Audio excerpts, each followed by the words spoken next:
What's good, folks? Dark 19 here, and I'm just here to ask you good folks. Like, comment, subscribe, share this video to whoever wants to see this joint, if you don't mind.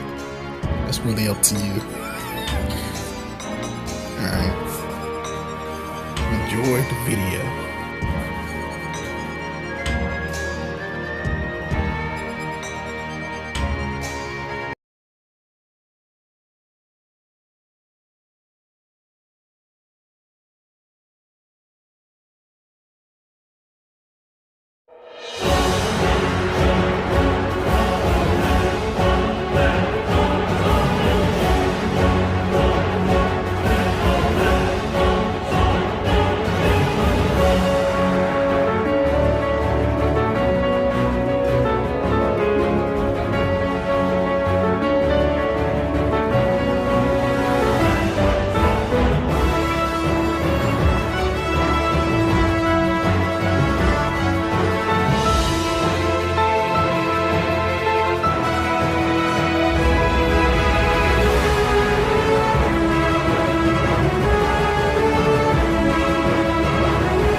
Alright, what's good, folks? Welcome back to another What If, yo. It's Dark 19, yo, and I believe this is what if Naruto created the Blood Moon Village Part 2? So yeah. Let's do a little recap. As in part 1, Naruto was betrayed by the third Hokage, which left Naruto with a terrible hatred for Konoha. The third sent Hunter Nin after him because he learned some secrets he wasn't supposed to know. So, you know, basically after the Hunter Nin left Naruto to die, leaving a nasty scar across his right eye, Naruto was able to survive as he would escape to the land long forgotten by the Land of Fire, the Blood Moon Village, a name Naruto has taken for the village he secretly created using the Namikaze and Uzumaki funds that was rightfully his. And eventually he began training under Scarlet Uzumaki, learning about his new bloodline, blood telekinesis, or blood bending, you can call it whatever the hell you want. As time went on, as he would form a healthy relationship with two girls he met over his days as Amon, Kumo Aburame and Clementine, no last name given.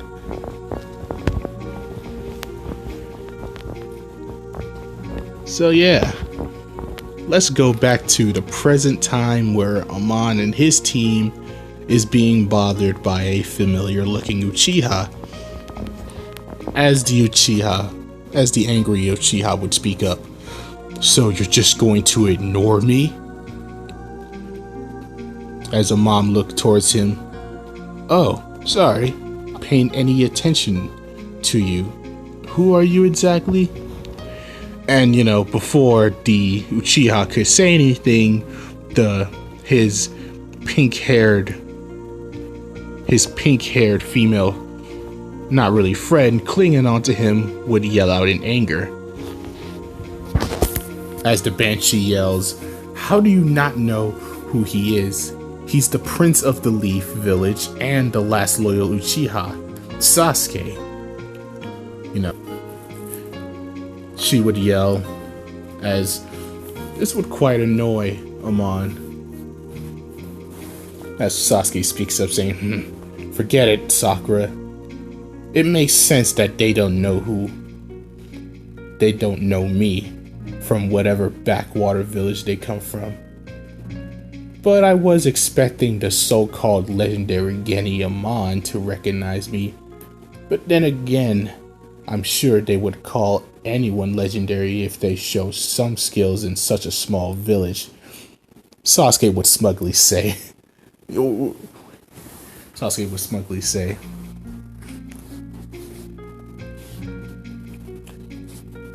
As the pale girl Kumo,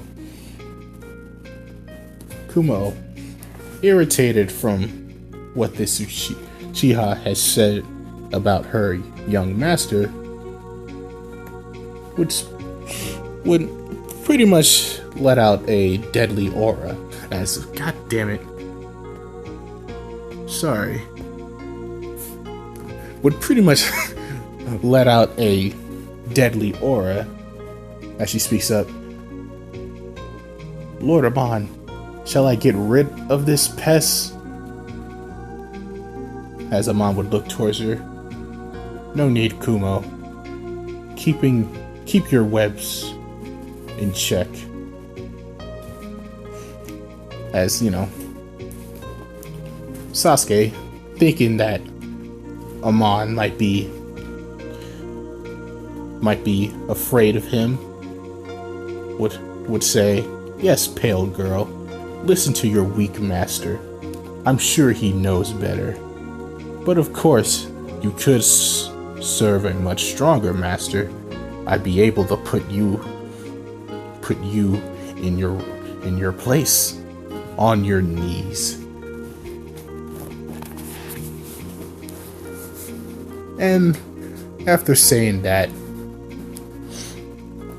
Amon's other female friend, Clementine, would yell out, okay, that's it, as she's tired of hearing Sasuke run his mouth, as Clementine would pull out her beloved daggers as she gets into a crouch position, and with her incredible speed that shocks all of Team 7, she charges towards Sasuke with her daggers heading towards his neck. But before it can reach its target, it is stopped by an even faster Amon. As the dagger is inches away from stabbing Sasuke. As Amon would speak up, saying, no need for such violence, Clem. I'm sure this fool didn't mean it, am I right? As Sasuke, getting over the shock from both of their speed, finally noticed Amon's strange right eye, as he would see something that resembles the Sharingan, but with more than 3 tomoes, until it clicks. That's the Renna Sharingan, the Eye of the Moon. How in the hell did you obtain it? That's none of your concern, Uchiha. Kumo, Clem, we're wasting enough time. Let's go. And saying that, the three would begin to head towards the beginning of the Chunin exams as they make their way towards the academy. As Team 7, too scared to follow after them. Well, only Sasuke and Sakura, as one of the other members would plan on informing Danzo. So you should already know who the third member of the Team 7 is. So, back with the Blood Moon team as they make their way towards the academy, Kumo would speak up as he says, Lord Mom, was it wise to show him that eye? He might complain to his superiors. Don't worry about it, Scarlet. Don't worry about it. Scarlet Sensei will deal with it. We just need to focus on the tuning exams.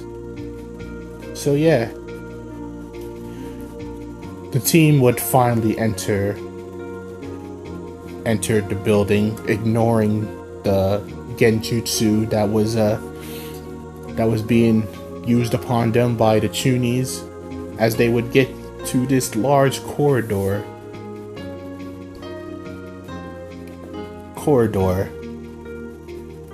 as they would, take in their surroundings.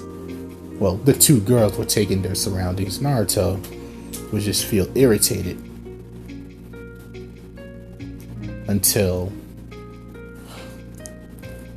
somebody would end up, body flickering in front of them. As a strange bowl cut with bushy brows haired man or kid would speak up, saying, "You must be a Mon of the Blood Moon." "Yeah, what is it to you?" "I, Rock Lee, wish to face you in a taijutsu battle to prove that hard work can beat born talent." Amon, interested in this proposal, would speak up, saying, "Fine. I guess I have a few minutes to waste upon you." As Amon would get into he wouldn't get into his stance at all. He would just stand there. As Rock Lee, not liking the tone or the attitude Amon is giving out, would get in his stance. As Neji and Tenten, Rock Lee's teammates, would be watching from afar. As Tenten speaks up, saying, "So this is the legendary Amon? I thought he'd be taller. Do you think Rock Lee can beat him?" As Neji smugly would say, "Fate is on Rock Lee's side. This Amon doesn't stand a chance." As the two would clash against each other, taijutsu and all, Rock Lee would try and get in a few punches here and there, as Amon would easily dodge them quickly, as he would try and go in with a high kick. But as he does, Amon would duck under it and sweep Rock Lee's leg. But as Rock Lee is pretty much sorta in midair, Amon, on the palm of one of his hands, would sorta spin himself as he would, boom, hit Rock Lee with a not really much drop kick, but pretty much a handstand drop kick, as Rock Lee would kind of go flying, but Rock Lee would quickly recover midair as he dashes towards Amon. And Amon, feeling a bit playful, would put his hands behind his back as he dodges the kick quickly, real quick, as Rock Lee would keep trying to get some hits in as he's pretty much dashing all over the place, but Amon is easily dodging every hit without a scratch. Rock Lee would keep getting faster, but Amon would easily dodge it without any trouble. Kumo and Clementine, watching this, are not surprised that Amon is doing this easily, but they are impressed with this Rock Lee kid and his strength and all. while Neji and Tenten, they weren't expecting this, as Neji is getting a bit irritated. So pretty much as this, dodging scheme keeps going on, and Rock Lee is getting tired,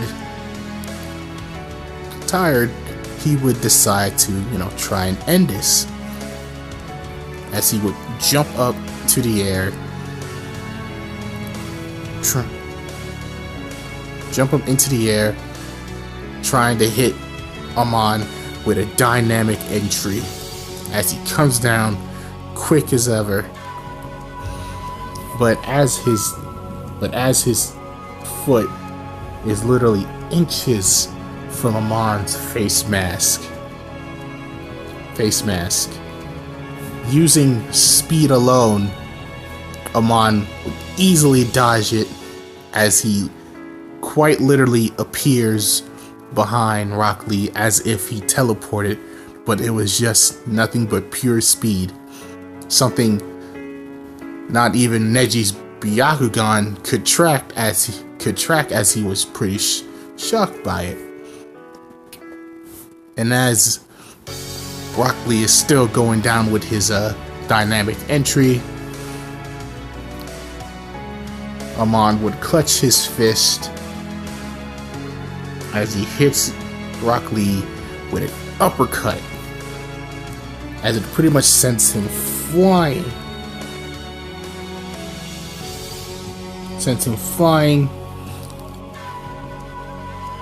And as he finally goes down, he lands in between Rock Lee and Tenten, pretty much knocked out. So yeah, Neji and Tenten would be left stunned, as Rock Lee pretty much never stood a chance. As Amon would speak up saying, "Not bad, Leaf Ninja. You almost made me broke a sword. But alas, I have both born talent and a hard work. So you never really stood a chance."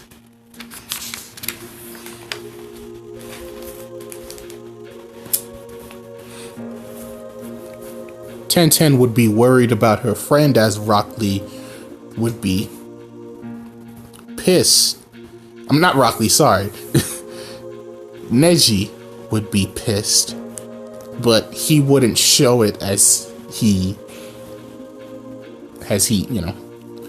keep on his Hyuga composure, as Neji would speak up saying, "It was fate that Lee would lose to someone like you."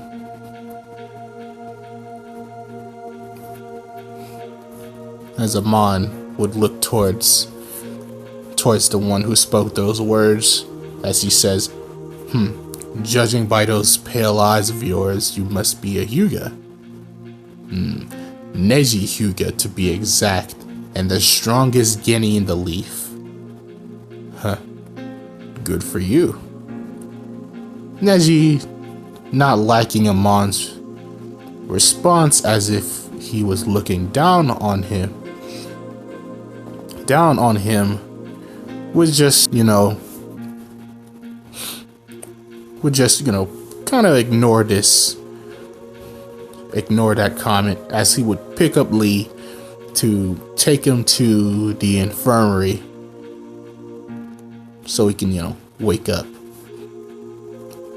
So yeah, the Blood Moon team would make it towards the first part of the exams, as they come across a room full of ninjas from various other villages, but most of them are from the Leaf.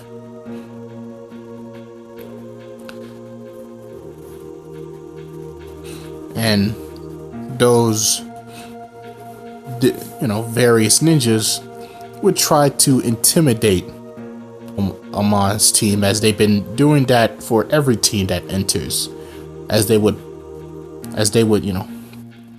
shoot some bloodlust towards them. But Amon's team knows a little thing about bloodlust, as they would put out their own, quite literally covering the whole room with it, which pretty much scares everyone, as they would stop their little bloodlust aura. As Clementine would speak of, saying, these people look like fun, don't they, Lord Amon? As she would say with a sadistic smile, as Amon would only stare as the rest of the teams would finally enter. Team 7 being among them, as Sasuke would be glaring at Amon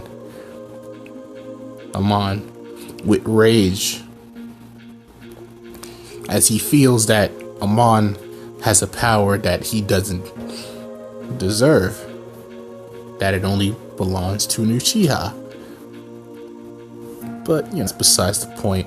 As some time would pass, as the instructor for the written test would have everyone seated, as he would inform everyone of the test they're going to take, which is pretty much was it 10 questions or 20 questions? Yeah, whatever. It's a 20 multi-answered question, whatever, that they have to take. And pretty much as the test goes on, the Blood Moon team would eventually find out that they need to cheat. Sorry. So, Kumo would use her beloved white spiders, as some of them would hang off the ceiling, as they would watch some people's papers, as the spiders would give both Kumo and Clementine answers, while Naruto uses his Rinne Sharingan to copy the other's movements. And eventually one would get to the last question, as Baki, is that his name? Baki? The instructor? Whatever. As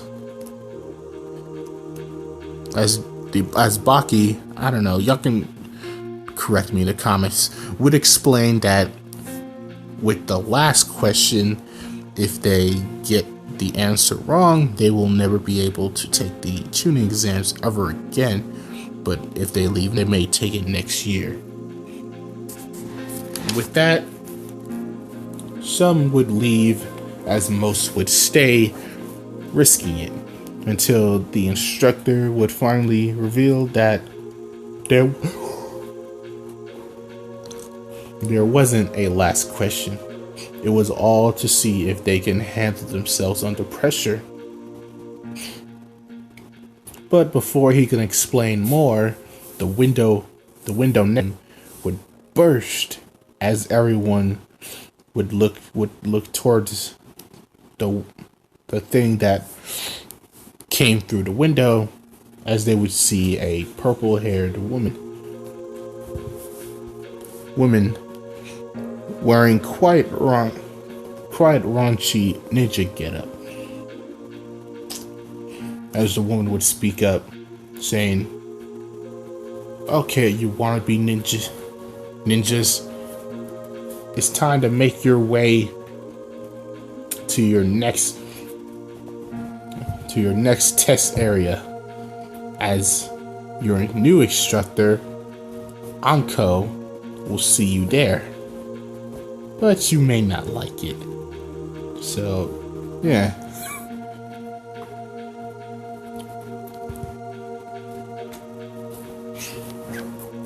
So, yeah. After all that noise, some time would pass, as everyone would make it to the Forest of Death, as Anko would be explaining to everyone on what they're gonna be doing, until she would notice that the Blood Moon team isn't really paying any attention, as Amon seems to be looking towards the forest in different directions, as if are people in the forest that are not supposed to be there, while the girls are watching Amon. Anko would smile, thinking this kid Amon, even with all the stories about him, she feels it's just all talk, as she would throw a shuriken in a weird way, as it would curve in the air, heading towards Amon's mask as if it's trying to cut it off. But as the shuriken inches closer to Amon's face or mask, he would catch it through the hole of the shuriken with ease, as he flings it back towards Anko as it cuts her cheek.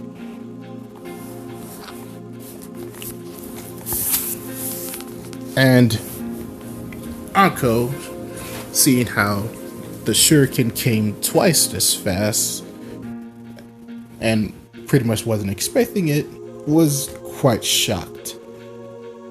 As Amon would speak up saying, "I'm surprised you didn't catch that. Maybe you Konoha special Jonis aren't so good after all." And Anko, ignoring that little jab, would just say, "Pay attention while I'm talking."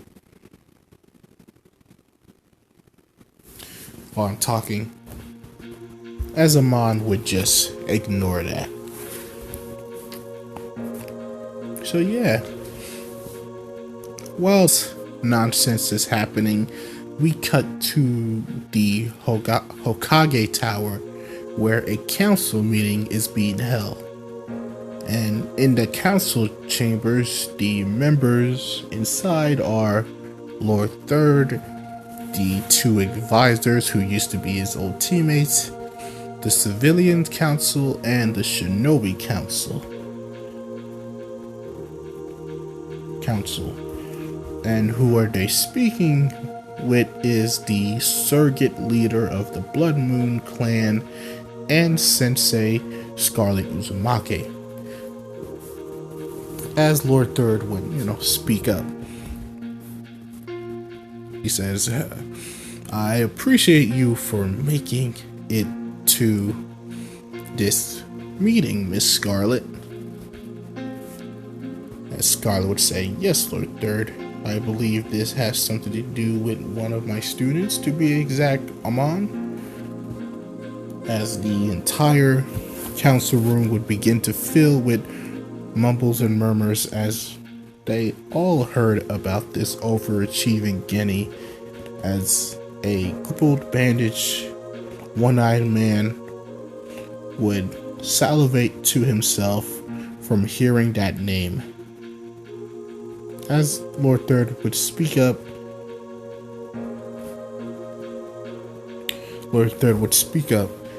saying, "Yes, ma'am, it has something to do with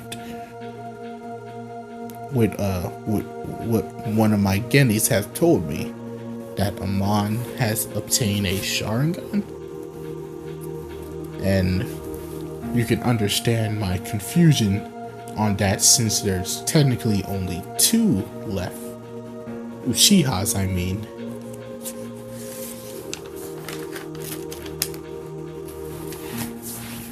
As Scarlet would say, yes, that is a gift from the moon itself towards Amon." As the council members would be quite confused, as Lord Third would say, "Could you clarify? What do you mean by gift? You mean it was given to him by an Uchiha?" As Scarlet would say, "No, I've told you, It's a gift from the moon, the Rene Sharingan, the Eye of the Moon. As the council would once again be filled with chatter amongst themselves, as Danzo would speak up, saying, if Amon does possess this dojutsu, then he belongs to Konoha.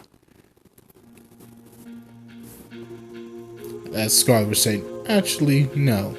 Amon was born into our village. Therefore, Amon will stay with us. As Danzo would kind of scowl at this, but pretty wouldn't say anything else, as he knows that he will have Amon eventually.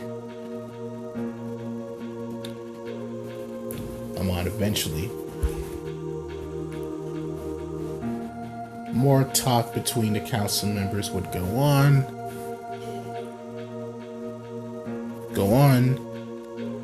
until it's, finally over, as Scarlet would leave the council room as we get back to the Forest of Death. Anko is finished with her little explanation on what they're going to do in the Forest of Death as the many teams would enter the forest.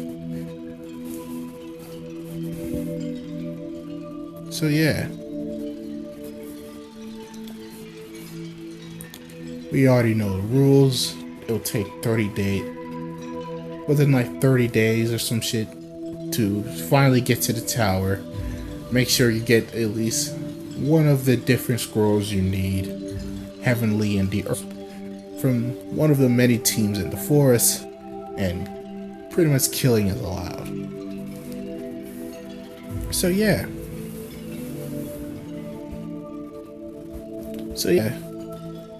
It's been a few days in the Forest of Death as Amon would take on a few teams. Amon and his friends would take on a few teams with barely any effort, but none of them would have the scroll they need. So, to make things a bit easier, Amon would have Kumo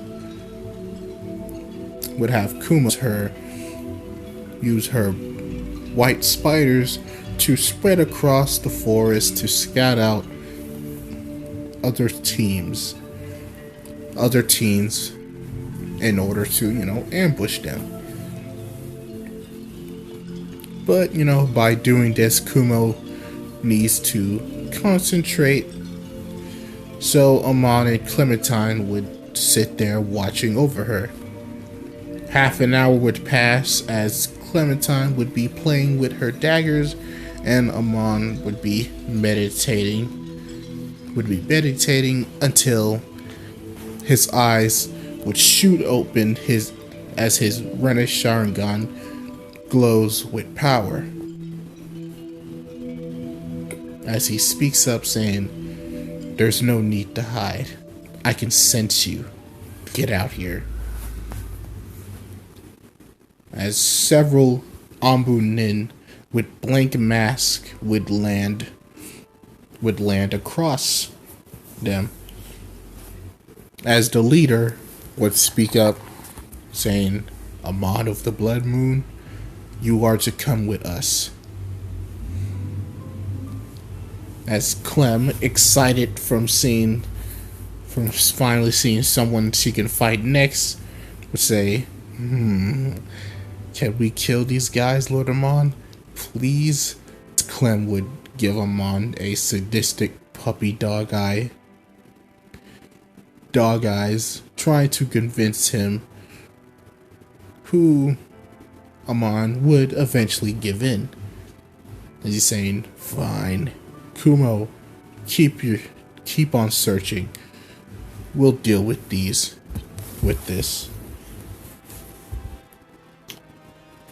So, as Amon and Clem would look towards these Anbu, pretty much root ninja, as they would take out their small blades. Amon, seeing this, would flare his Rene Sharingan as Clementine would take out two of her daggers as Amon would nod towards her. So Clem would dash towards one of the weakest of the members that she can tell, as she easily rips through that fool, blood splattering everywhere. As Amon, seeing that blood, would take it, forming a sickle out of it, as he charges towards a few Anbu Nin, getting into a sickle sword fight, as they would easily clash blades with each other. Amon dodging all of them as he just shanks one, getting cuts all over, trying to pretty much distract them, as Clem is pretty much doing the death blows, lightning and fire and all.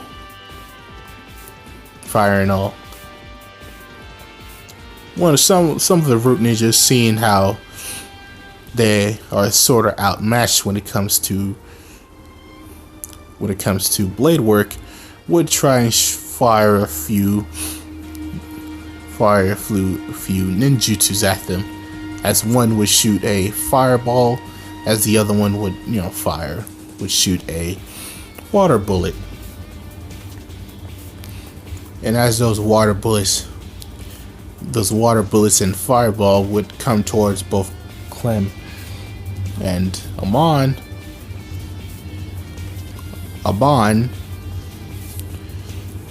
using this opportunity would pretty much allow the fireball and water ball to hit him, as the root ninja would smile at this, thinking they got him, but they would be in shock as they would see that it's a blood clone. And as they look around, trying to find Amon, they would forget that Clementine is there, as with daggers surging with lightning, which stab towards the Anbu on her right, as the other dagger she has surging with fire would stab the other one as he burns alive. And with the three other root ninja who are left, fearing for their lives, would try to run. But as they would try to make their escape, one of the Anbu would kind of convulge and surge a bit, as he shakes and shakes until his head pretty much explodes.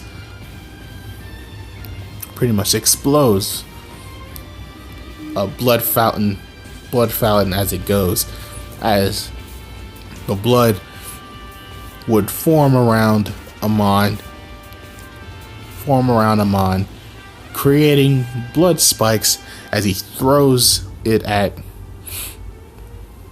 the other Anbu, purposely missing the last one, as he pretty much can't move because Amon is using his blood telekinesis to make him stay.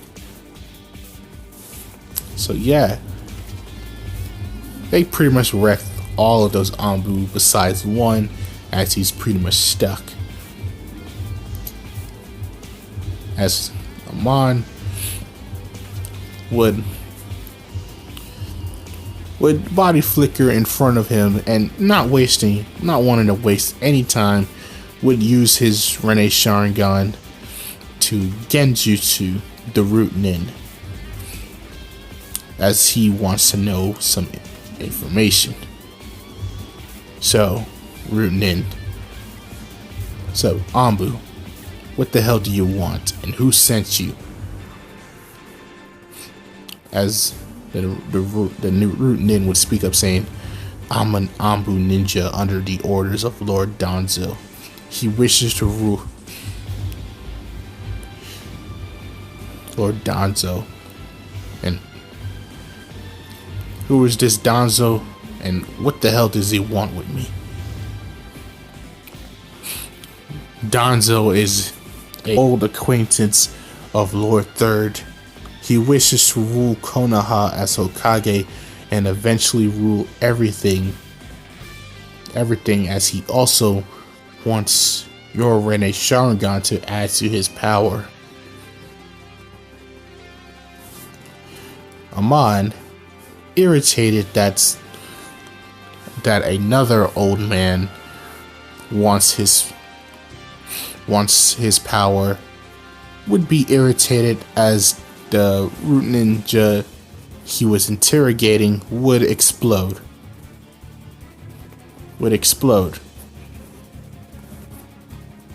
Or pop, whatever. Blood kind of flying everywhere. And with the end of that battle, Kuma would open her eyes as she would form her teammates of a Geni team from the grass village that they can deal with, who has a certain scroll they need to pass. So yeah, they would find this Grassnin team, dispatching all of them as they would take their scroll and make their way towards the tower. And that right there is where I might end this. So yeah.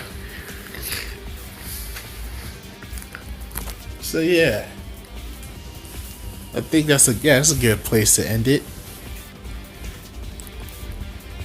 But yeah.